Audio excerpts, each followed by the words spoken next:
All right. Hello, everybody. So I am feeling called to give an update. Actually, I'm going to start recording just to make sure it's.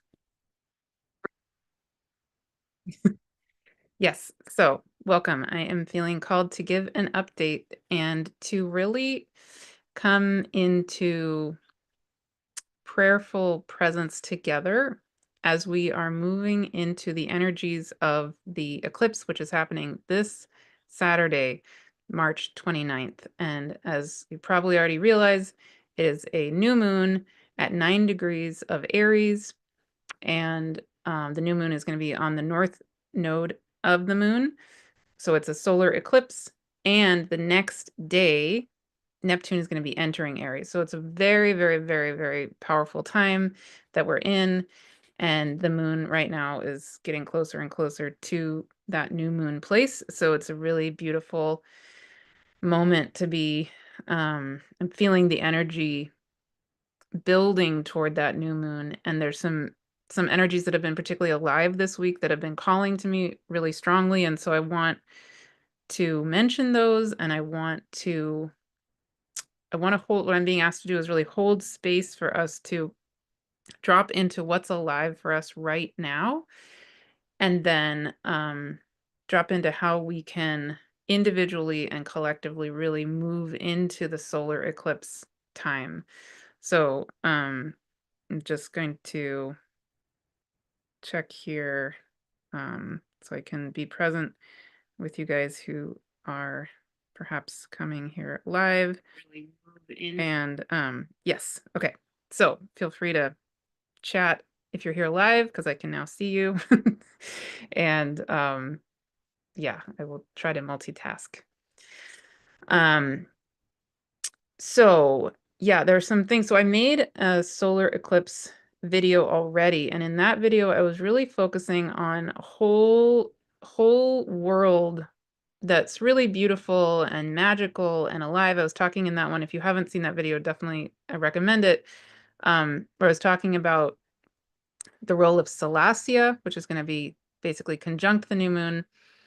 And then I channeled a message that had to do with the bridging of and the parallel relationship of our oceans of Gaia and then the cosmos. And so there's a whole set of things I talk about in that video that, again, really, really magical, really beautiful. And that's all still true. Like, I don't disagree with anything I said there. I still really want to personally feel into that more. And at the same time, one thing I've been feeling this week as we're building toward the new moon is some energies that are particularly alive that are can be feeling quite difficult. So we have on the one hand all this magic happening and so much Piscean energy and this Salacia energy and this sense of connection to, you could call it the cosmic ocean and the magic of that and the infinite benevolent realms holding us in this time and all of the support that we have and the fact that we are beings who are here to be holding the earth in this time, all of that is all true.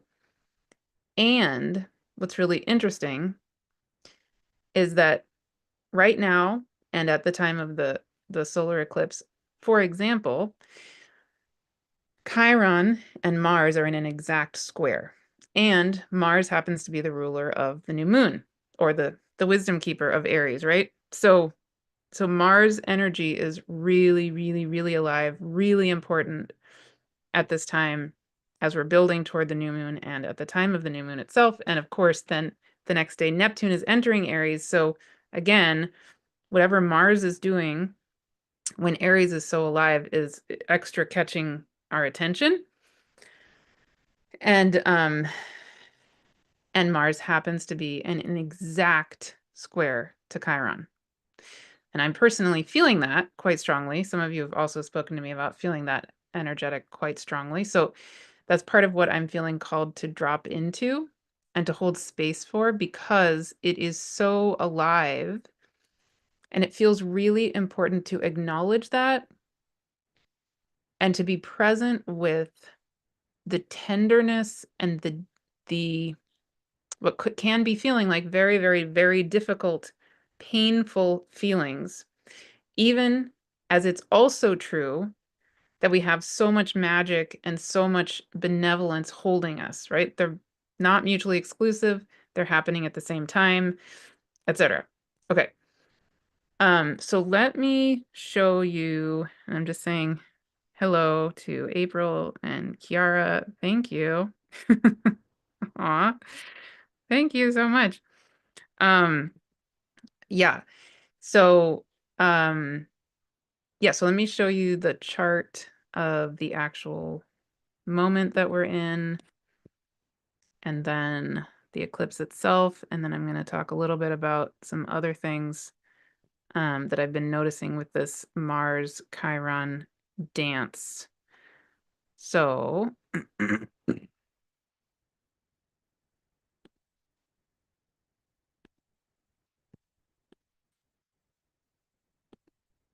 okay. So here's the moment of right now. So you can see here's the moon, 17 degrees of Pisces. It's heading toward Saturn. It will be with Saturn. I mean, it's with Saturn tonight. And then it's heading toward Venus, who is currently exactly conjunct Neptune. So, I mean, talk about beautiful energy, right? Venus exactly conjunct Neptune at 29 degrees of Pisces. Like, you kind of almost can't get more high vibration than that. Not that it's necessarily high vibration, but that if you're going to stereotype any combination of energies as high vibration, it would be Venus conjunct Neptune in Pisces at 29 degrees of Pisces, which is where they are right now on the North Node. So really, really, it's almost like you can hear angels singing in that energy. Very, very, very beautiful. Then we have Mercury, who's going retrograde. Venus and Mercury are both going retrograde. Venus just re-entered Pisces and then was conjunct Neptune, and now Mercury is also going retrograde, about to re-enter Pisces on Saturday, and will conjunct Neptune just before, I mean, hours before Neptune then enters Aries. And so, of course, the moon is also moving toward the sun, where it will actually meet up with the sun on Saturday, which is when we have the new moon and the solar eclipse. And then the next day, Neptune enters Aries. Okay, so we're heading into this energy right now. So it's a beautiful time to just be sliding into the energy of the new moon, and then on Saturday to become really present, again, individually and collectively, with what is the opportunity here? What can we be feeling together? What intention can we be setting? What intention do we each individually feel called to set? Because it's going to be different for each of us. And we each have a piece of this divine puzzle, right? So there's no one way. Um, and thank you again for all of this. I really appreciate these messages. Thank you. Yes, very dreamy energy with Venus Neptune. Exactly. So that definitely can be a component of what we might be feeling. And then, so in addition to all this dreamy, beautiful energy of all this Piscean stuff, especially with Venus and Neptune there, in addition, we have Mars exactly to the degree squaring Chiron. Okay, and Mars is in Cancer as it's doing that. So, the Mars Chiron dance, especially given that Chiron is in Aries, absolutely can be feeling acutely painful, like deeply painful, maybe especially regarding the healing of the masculine. So that could be, healing regarding healing of men, but just of the masculine in general. And it can be quite a contrast to these energies, these highly Piscean, beautiful, floaty kind of energies. And what's also really interesting is that if you bring in Black Moon Lilith, it's actually a T-square. And Mars is building toward its third and final opposition with Pluto, which will be exact in about a month. But already the energy is there. Mars is moving direct, and it's heading toward that opposition with Pluto. So it can, especially given that Mars is squaring Chiron, I can really feel that we're heading toward that Pluto opposition with Mars, because what I feel in that, and Heather Ensworth just put out a video that was amazing regarding how all of this is playing out in her perspective with regard to the United States. I'm not going to talk about that in this video, but I loved that video. And yeah, she speaks to a lot of really beautiful things there. So I'm going to focus here on the personal aspect of things. I'm not going to get political. I'm not going to talk about the bigger world stuff. But the Mars squaring Chiron and then moving toward the opposition with Pluto absolutely can feel like a very powerful, kind of undeniable need to be present with issues of power and issues of trauma, and the sense of, even when we're held, or maybe it's really wonderful that we're being held because part of, I think, my sense is that what's going on is that we absolutely are in this time where we're being held to transform, to come into this time of great remembering, all of that. And part of the reality of waking up from the time of the great forgetting is that during the forgetting, there was a huge amount of trauma, a huge amount of pain.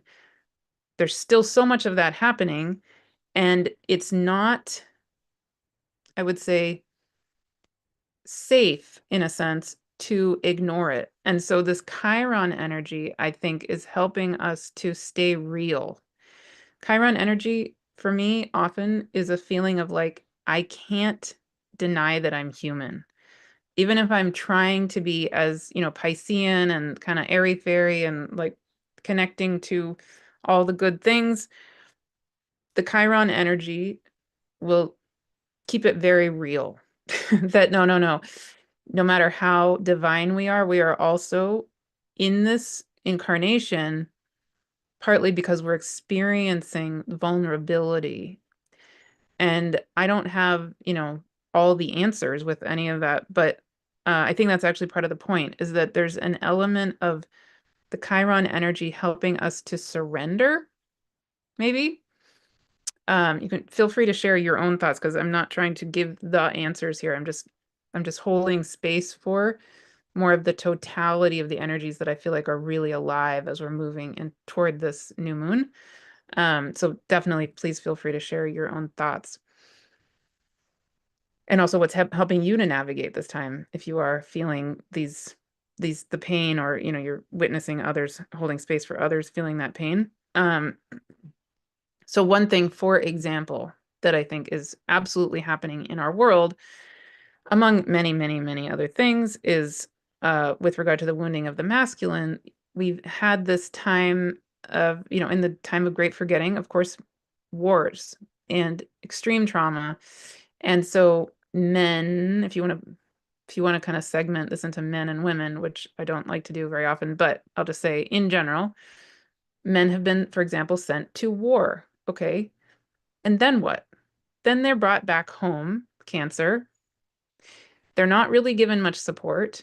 And then they're expected to function really well. And then they're expected to be emotionally mature and functional, right? And positive contributors to society, which they want to be in general. But where is the support? Where is the true healing for them? It's pretty darn lacking, right? Speaking as someone who used to be a psychotherapist working with trauma, I just say that. It's just lacking. It just is. And so we are now in dealing with all this trauma and this hurt for people of all genders, not just men, of course. But just if we're thinking about the wounding of the masculine and the healing of the wounding of the masculine, that's just one of many, many, many examples that comes to mind for me. And we see that in the world. It's very apparent when we look around that, yeah, it's hard for the masculine and the feminine to be really emotionally mature and handling things in a healthy way and all of that, right? And it's partly because we haven't supported people very well. So we need to be real about that. I think the Chiron helps us to be real. Like, we can't only just sort of do the happy fairy thing. That's also really, really important. We need to be held by that. And we're here in this human experience. That's really, really, really, really key. Okay. And then what I think is another thing that's so fascinating when I look at the Mars-Chiron dance, in the Becoming Superconductors of Love Summit, the last talk, if you haven't seen it, highly recommend it. The last talk is with Heather Ensworth, and she, in that talk, talks about the dance of the Venus, the transformation of the feminine happening at this time, or being supported to happen in this time, and the dance of the masculine transformation being supported at the same time. And what I noticed, really, really interesting, is that I went back to the last time that Mars was conjunct Chiron, which was a few months ago. And now we are at the exact first quarter square. And then I took the whole cycle, the current cycle that Mars and Chiron are in. And so I looked at the last time they were together. Now they're a quarter of the way through their cycle.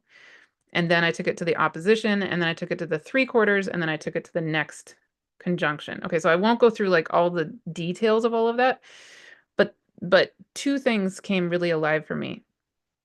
One is, currently we're in an eclipse cycle, and Mars is exactly squaring Chiron. Okay, and then 6 months from now, we're going to have our next eclipse cycle, and at that time, again, Mars will be all the way over here, and again, exactly squaring Chiron. Fascinating. So what that speaks to me is, in a sense, we cannot escape this Mars-Chiron dance. We can't.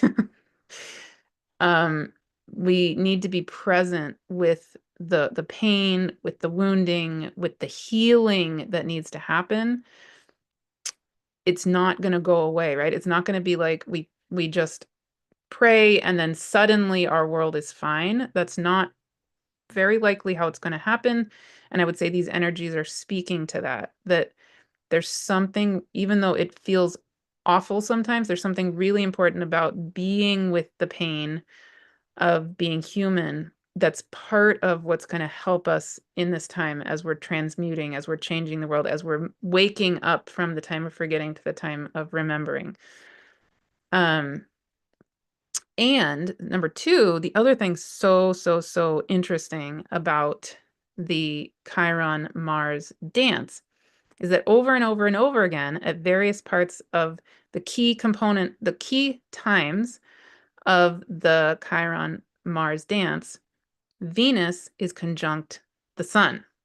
So we just had Venus conjunct the sun a few days ago, and then I'll show you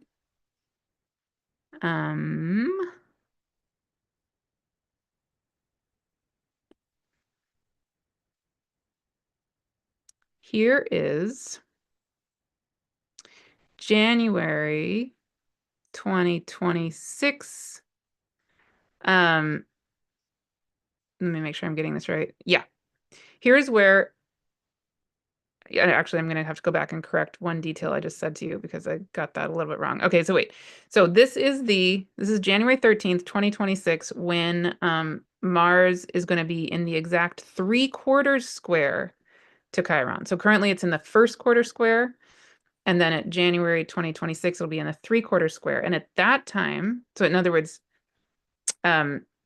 January 2026, Mars will be exactly opposite where it is right now. So right now Mars is at 22 of Cancer, and by this time, Mars will have gone halfway around the zodiac and will be at 22 of Capricorn. Chiron will be back where it is right now at 22 of Aries.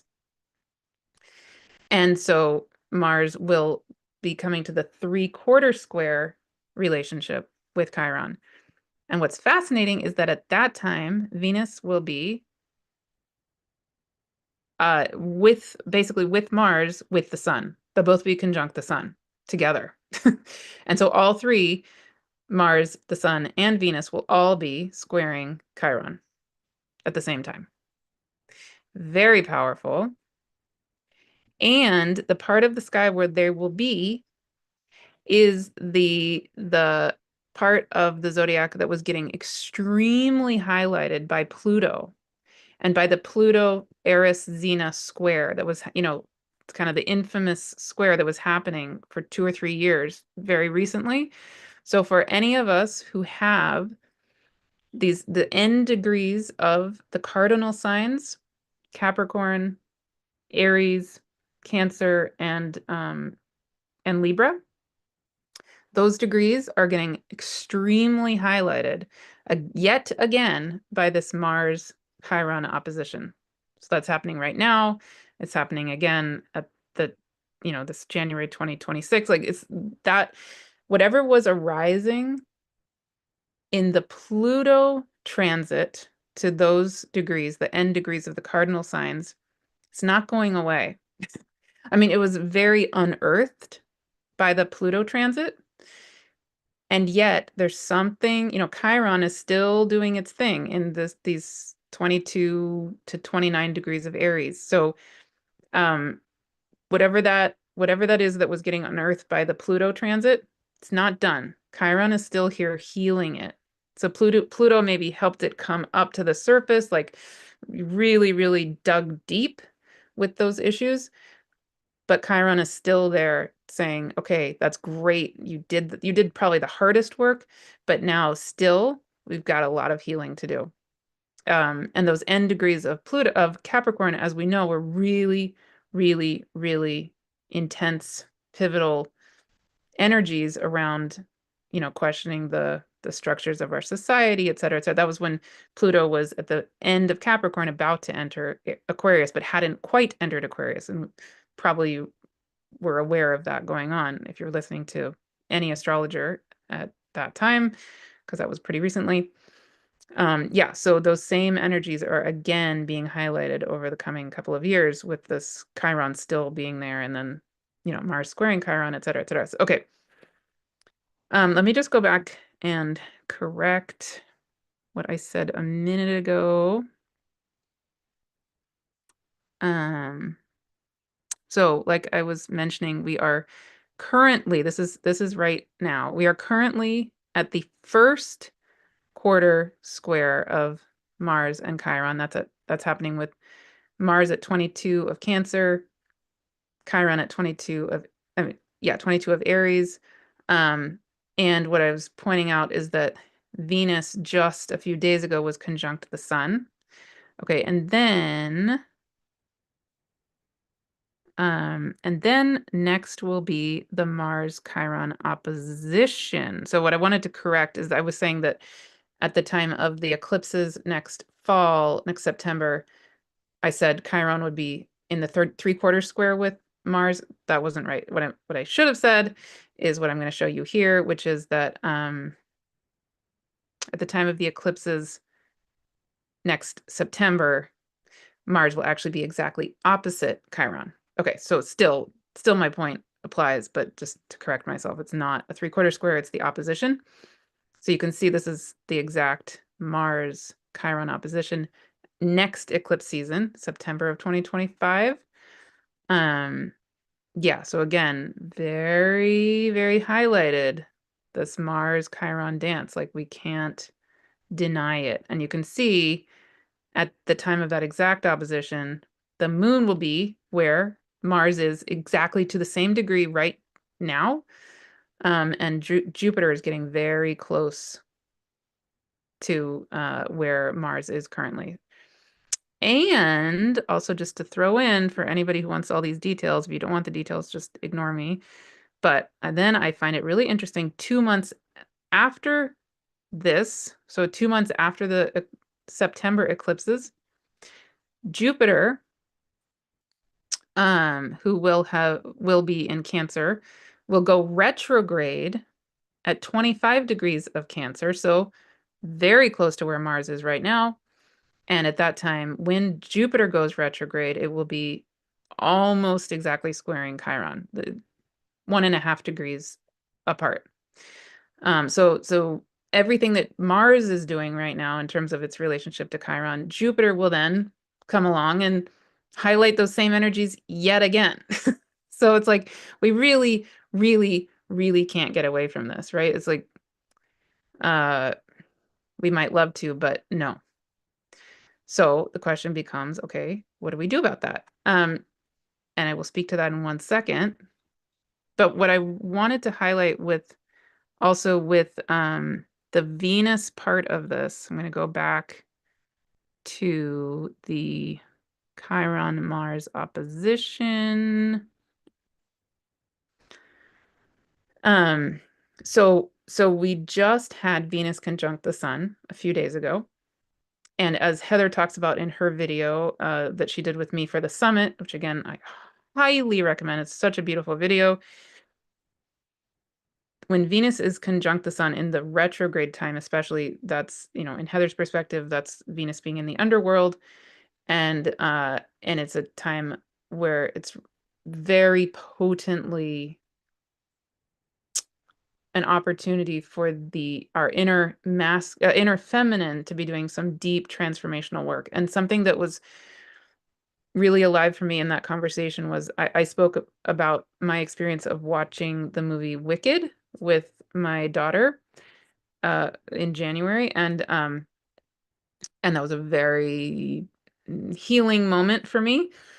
And I just this past weekend, the same time when Venus happened to be conjunct the Sun, I wasn't even conscious of it at the moment, I rewatched Wicked with my daughter, which was really interesting. I hadn't watched it since January, since that first time I watched it. And all of a sudden that night, I just had this instinct. And I said to my daughter, "Do you want to watch Wicked again?"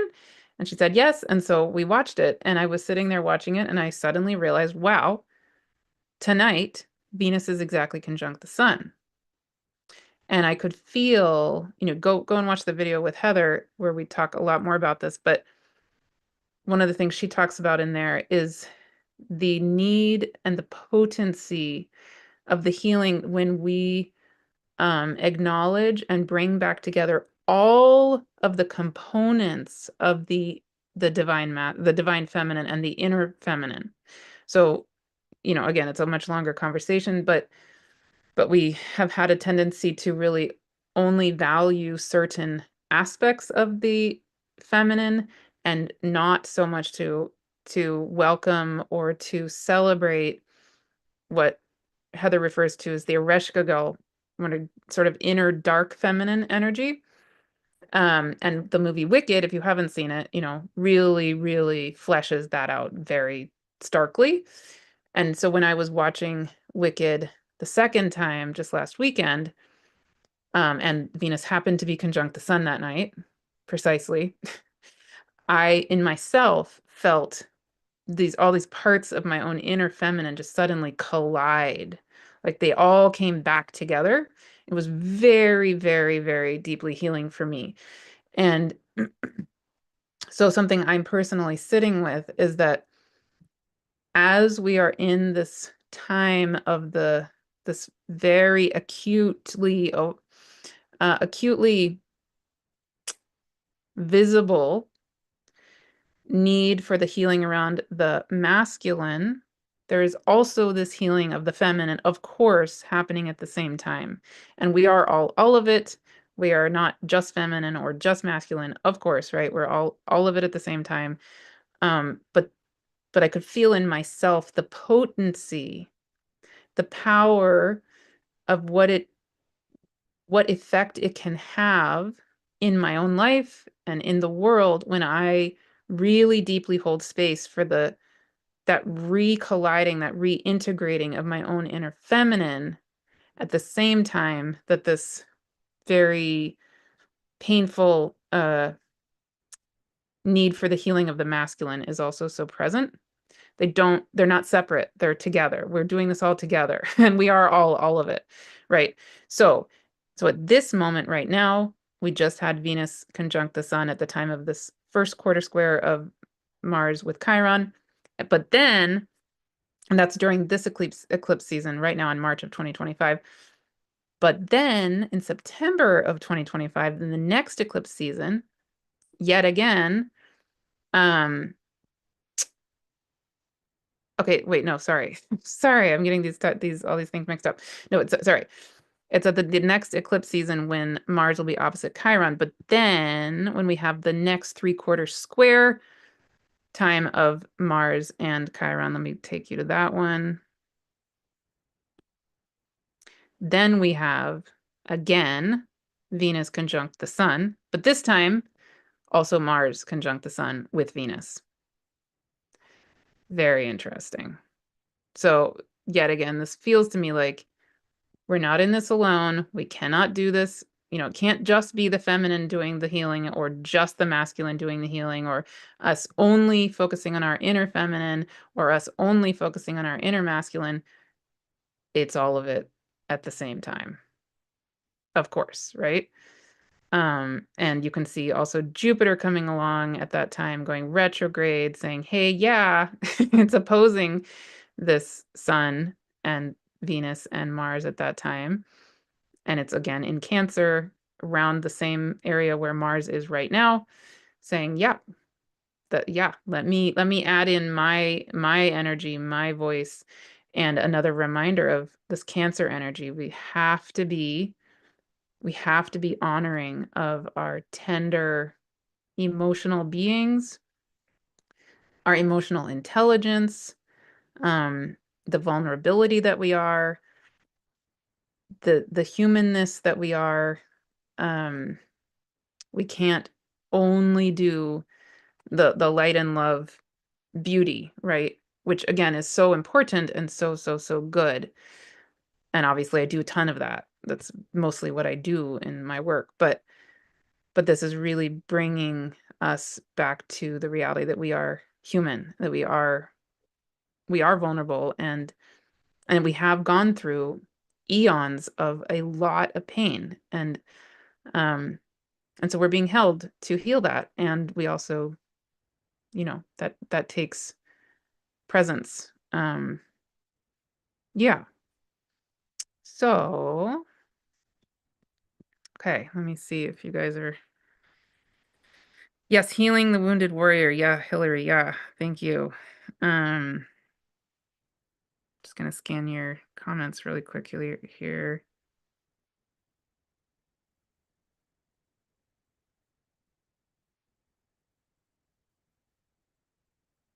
Oh, Kiara, the etymology of vulnerable is to wound, and this time feels like a calling to the willingness to be vulnerable, willingness to be wounded in order for greater love to rise up to meet us. Yes, there you go.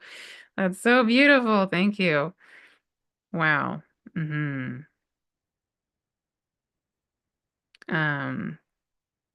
And April, you're saying 26 degrees Aries is your sun. Yeah. Yep. So your sun is certainly going to be highlighted. And my chart has lots and lots of stuff going on at that area, so I totally get it. Beautiful. So, yeah. Okay, so let me bring this then to, I'm gonna channel for a minute and let us come into, so we, as I'm doing this live and as this is being recorded, we are 2 days away from the solar eclipse. And so what does this all mean? I don't have the answers, but our souls know. And part of what comes alive for me is that, again, this new moon is in Aries. And the day after the eclipse, Neptune enters Aries for the first time. And in a couple of months, Saturn is going to be entering Aries for the first time. But both Neptune and Saturn move into Aries this year, but then they move back into Pisces, and then it's not until February of 2026 that they finally fully move into Aries, and then they are conjunct at 0 degrees of Aries on February 20th, 2026. Okay. So it's in a sense, it's like they're both testing out Aries energy coming up in the next few months. And so with this Chiron squaring Mars, or Mars squaring Chiron, and this whole dance of Chiron being so involved, and Chiron is in Aries, it feels like maybe this is one idea, but again, you share with us what feels true for you, and I will let them speak also. One thing I'm wondering is, at the time of this new moon, maybe one component of many that is alive is this sense of the Aries energy has been so out of balance, right?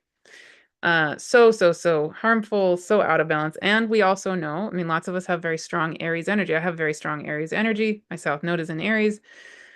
My Venus is in Aries. My Chiron is in Aries. They're really beautiful, beautiful components of Aries energy. Aries, in its highest expression, is all kinds of amazing things that we need. It's sacred leadership. It is a protective, sacred warrior energy, all the things, right? And so Aries in and of itself isn't bad at all. It's beautiful. It's wonderful. Me even sitting here leading these things that I lead, the summit and all of that, that's a very much an Aries energy. Okay. So Aries is beautiful and needed on all kinds of levels. And in this moment in our world, we are really trying, part of what we're really trying to do is to release, to let go of a lot of the wounding of the out of balance Aries energy, the out of balance Mars energy. And Chiron is part of that, one component in that, trying to support us in all of that, right? So maybe one idea could be that as we're moving into the time of this solar eclipse and the new moon, one idea, see what you feel called to do, would be to be present both with the magic of this time. The new moon is in Aries, but it's also in the constellation of the fish or Pisces. It's under the constellation of Pegasus. It's with the Kuiper Belt being Salacia. There's lots and lots and lots of magic available. We're all being held infinitely all the time. We are beings here to do that holding as well. And there's this deep healing going on and this deep pain that we might be feeling as the wounding is very apparent or alive. And it's all true at the same time. So one idea could be, as we have this new moon in Aries on the North Node, which will be in Pisces, with Neptune about to enter Aries, what we could be doing, if it feels right, is to be setting our new moon, our solar eclipse intentions,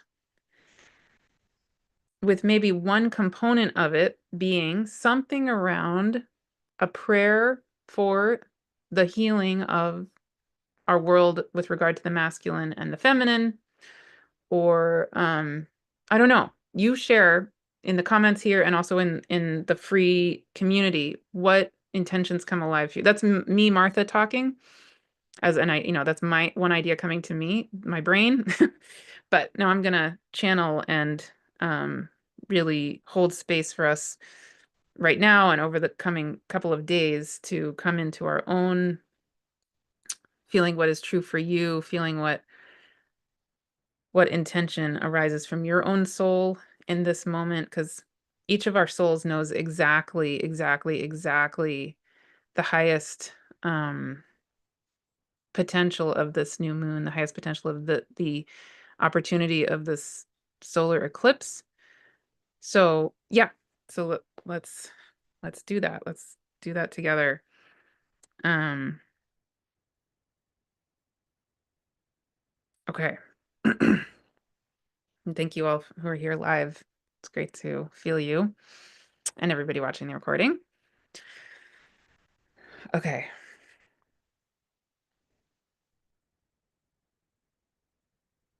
Yeah, so I'll put a link after I'm done with this video. I'll put a link to the free community and where you can share your new moon, your solar eclipse intentions or prayers or whatever came alive for you in all of this, or what's coming alive for you in general. I'd love to hear that. So I'll put that link up soon. Okay.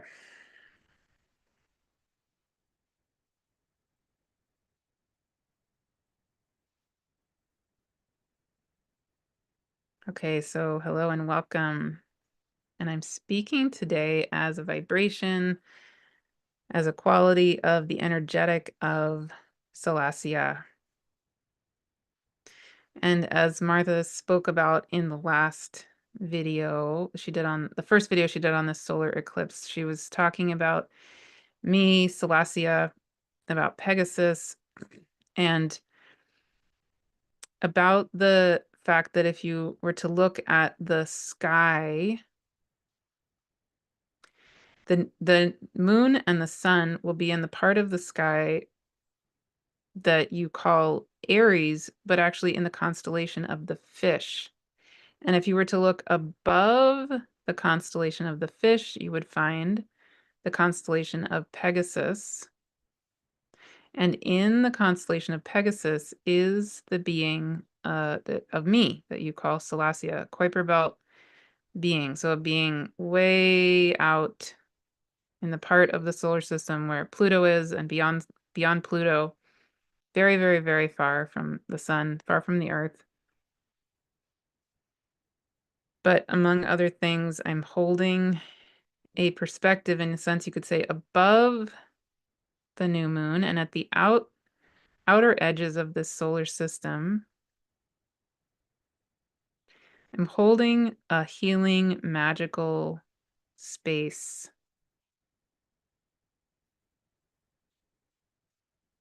And I would love to invite you to feel how held you are in this moment. That at the time of the new moon, it is in this energetic of Aries that has been associated with so much war and out of balance-ness. It's also the sign where Chiron is right now, as Martha said. And yet it's also where I am.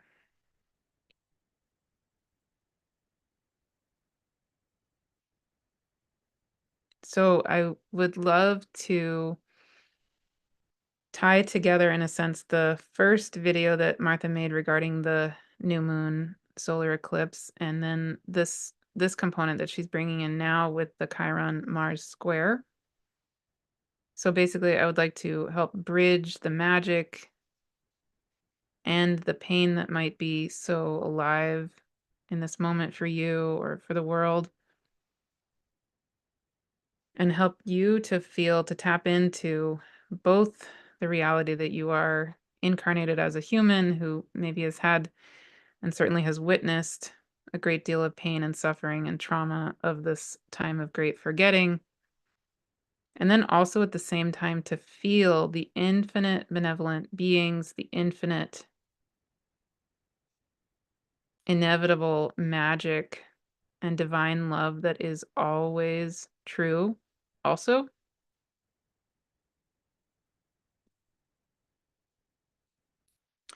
And I would love to support you to come into your own way of knowing precisely what intention, prayer, wish seed you feel called to plant as you're moving into the time of this beautiful new moon. It will be a partial solar eclipse near the north node of the moon, with the moon at 9 degrees of Aries and the north node in Pisces, in the late degrees of Pisces, with Neptune about to enter Aries the day after the new moon.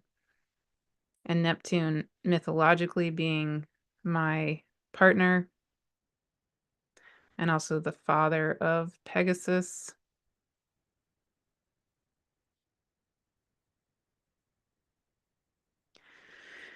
So, taking a long, slow, deep breath. I would love to invite you to feel, as Martha described in that first video, the quality of the cosmos, in a sense, being like a mirror and a parallel to the oceans of Gaia. And the oceans of Gaia being like a mirror and a parallel to the cosmos. So in that first video, Martha showed a video from the Monterey Bay Aquarium, a display they call Living Light,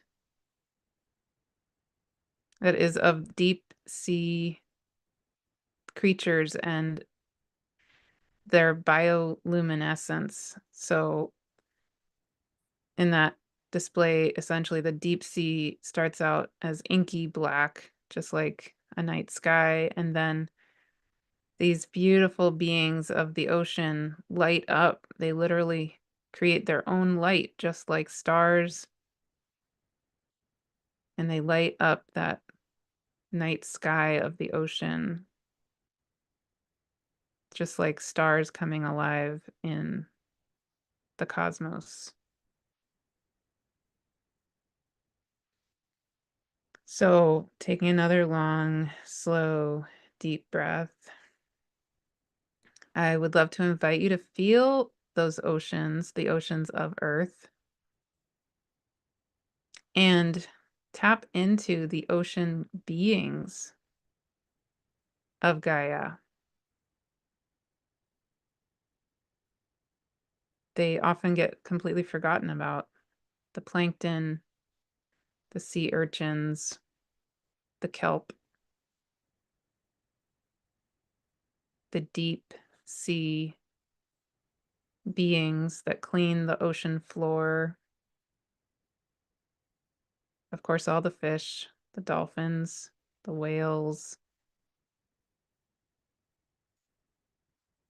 the jellyfish,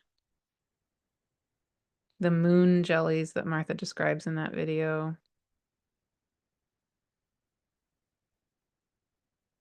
the many, many, many beings of the ocean who do have their own light. Literally, they create their own light and they are bioluminescent.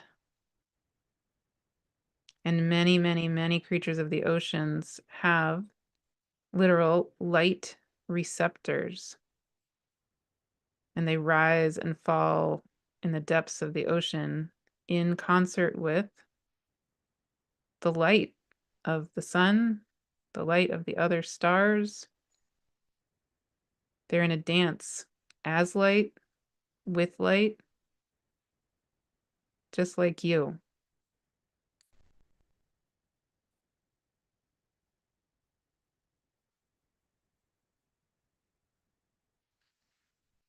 And as Salacia, as this energy of being a creature of the oceans and the sparkling of the sea, I would love to just hold this perspective, this remembering of the beautiful presence and aliveness of the ocean beings and the oceans themselves of Gaia.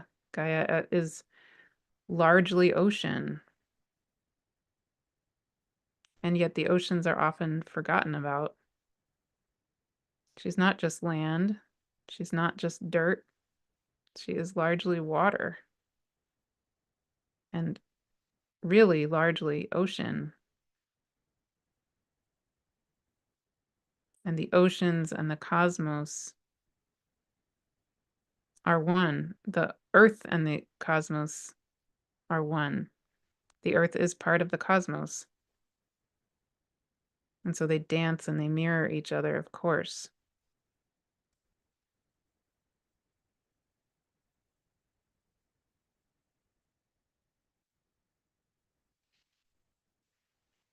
And taking another long, slow, deep breath, I invite you to just feel this dance of ocean and cosmos and bioluminescence of these ocean beings and of yourself and of the beings of light, of the stars, of the star even you call the sun. And I invite you to feel, as Martha will talk about in another video very soon, just feel in your own heart, your own being, the igniting of the light codes that are literally you. And feel those light codes coming alive here and now. You can imagine light just sprouting from the seed of your own heart, the seed of your own being. And that light remembering all of who you are as part of this time of great remembering.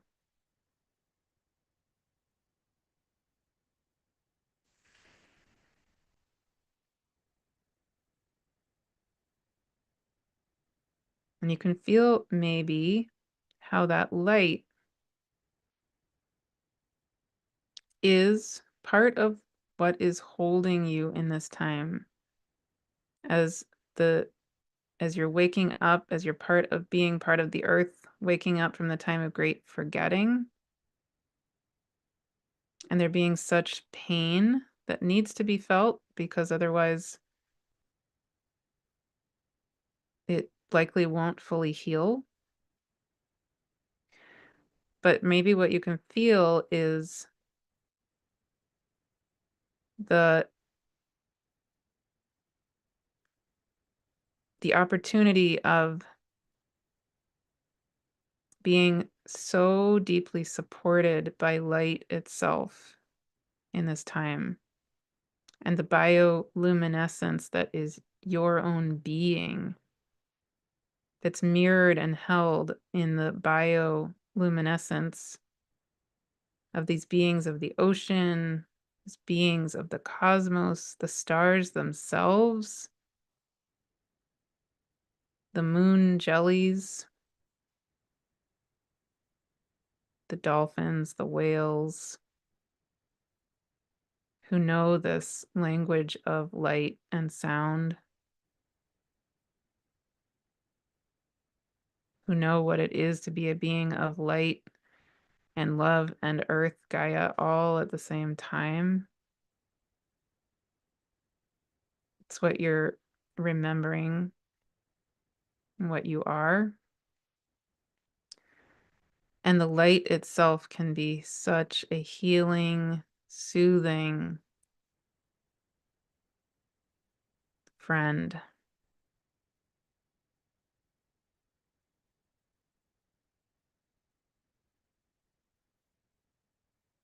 So I invite you to just feel that light naturally igniting and flowing through your heart, flowing through your being, just like that fountain of love that Martha channeled about a few months ago. It can also be a fountain of light and light language, light codes, just the light that is you, flowing naturally through your whole body, your whole being, and having an intelligence that doesn't deny the pain of this waking up experience and the forgetting experience that you're now coming out of. Doesn't deny it at all, and yet it is like a magical soothing balm, and it knows exactly how to soothe your heart, how to hold you in this time, how to be present with your grief,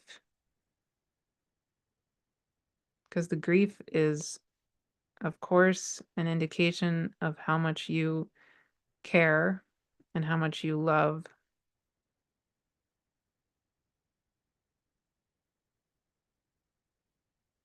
And the light itself just knows so much beyond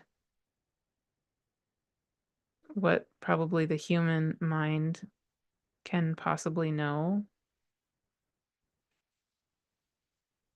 And so I just invite you to let the light hold you. Let the light take over. Let the light envelop you, perhaps in a cocoon at this time.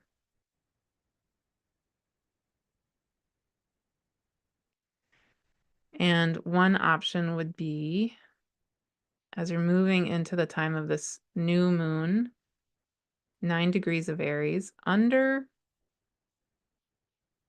the stars of Pegasus, in the stars of the fish, but under the stars of Pegasus, where I am as Salacia. One option, again, if it feels right, could allow yourself to let the light create like a cocoon for you, where you become the new seed of your own being, held as light by the light, and held as a being of light and Gaia and bioluminescence as one at the same time, where any pain that you may be feeling is also held inside that cocoon, inside that seed, and it is soothed. And you actually don't need to do anything.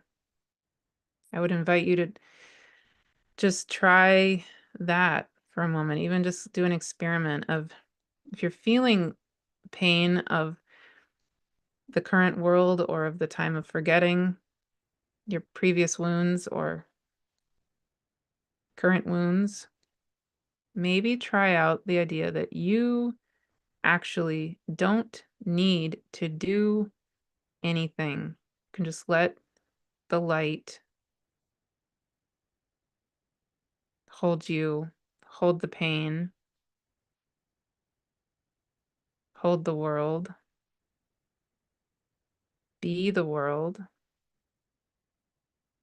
The bioluminescence that is you, that is Gaia, that is the stars.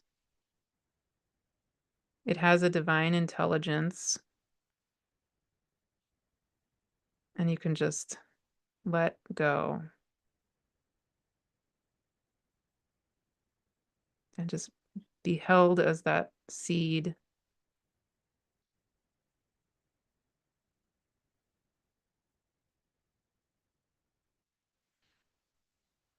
And as you're moving into the exact new moon, solar eclipse on that north node of the moon, if it feels right, perhaps let this be your only quote unquote work, is just to let go, let the light take over, let the light do its thing.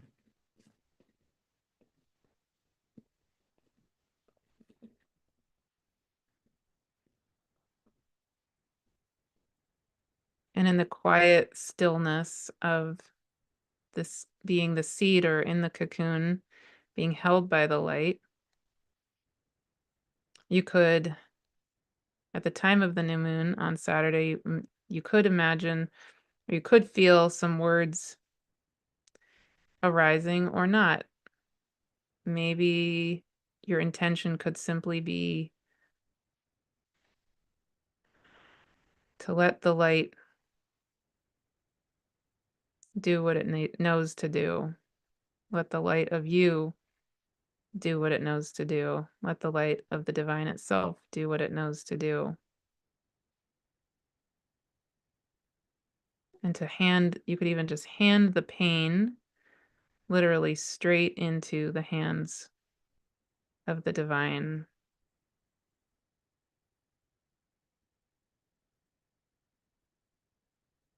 Because the light knows exactly what to do with it.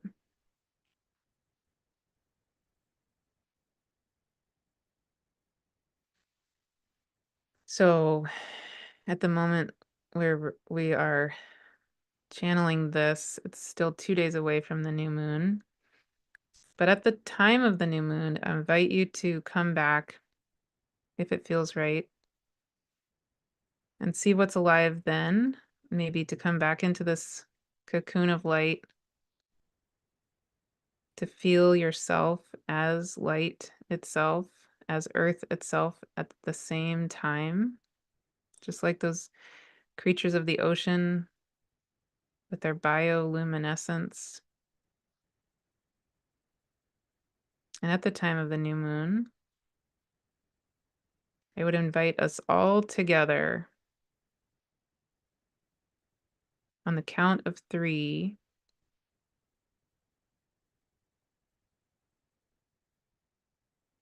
to release the pain into the knowing of the divine, into the healing of the divine.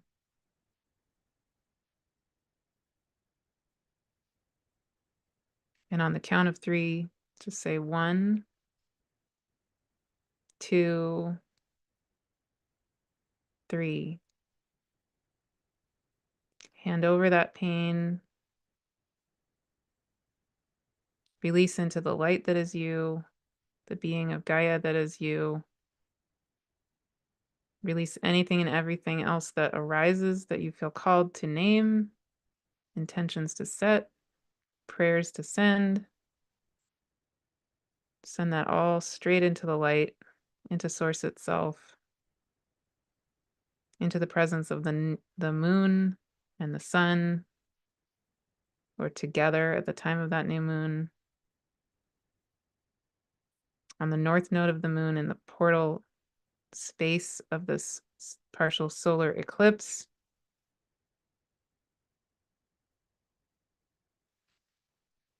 And all together we can say, and so it is, blessed be.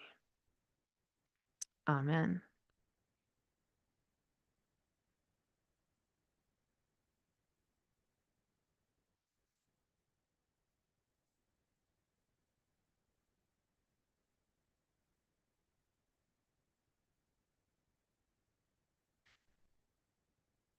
Okay.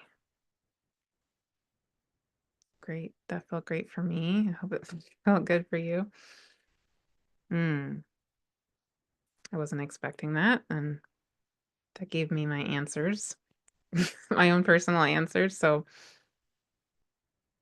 yeah, I hope it felt good for you. I'm just gonna pull up the exact time of the new moon just so we all are aware of what that time is, because I actually can't remember it. But I will pull it up here. And while I'm doing that, I'll just say again, I would love, love, love, love, love. I will send out a link. In the free community space. I will create a space for us to share, for you to share your whatever came alive here, any solar eclipse, new moon intentions that arise for you now or in the next few days. Anything you want to share about your experience with a solar eclipse. Yeah, just it'll be a sharing space for the solar eclipse essentially. And yeah, I would love for you to share there. Okay, so I've pulled up the chart of the new moon. I'll just show it to you briefly in case it's helpful.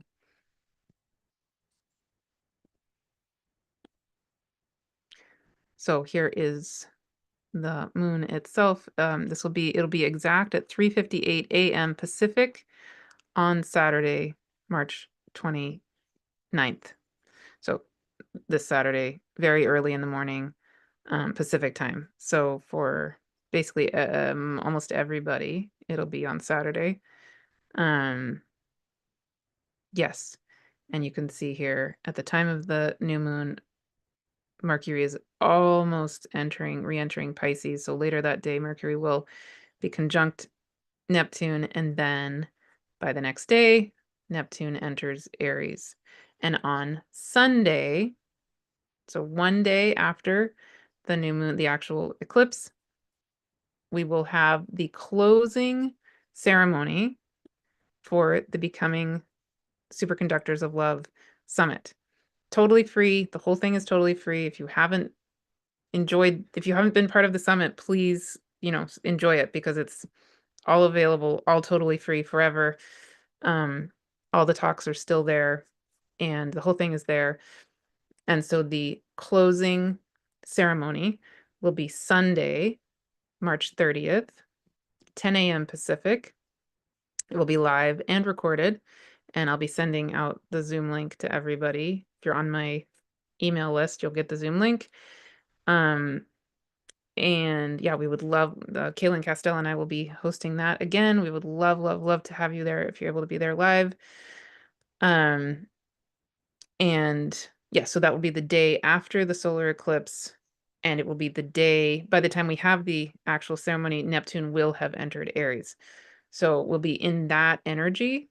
And so I would love between now and then to hear what comes alive for you with the solar eclipse. And then at the time of that closing ceremony, we'll see what's alive. I think even energies are going to really shift between now and then. So we'll see what's really alive there, and we will collectively move into this next phase of things with Neptune having now entered Aries by then. Yes. So I think those are all the things. I think by tomorrow I'm going to make another video really focusing on some messages wanting to come through from the stars, but I think that's good for now. So thank you so, so, so much to those of you who are here live. I'm going to just look at your messages again before we go.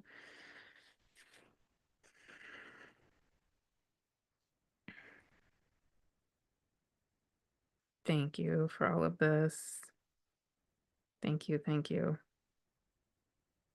Oh, and Fiona, you're saying you saw feminine healing with your ancestors, which was unexpected. Beautiful. Awesome. Yay.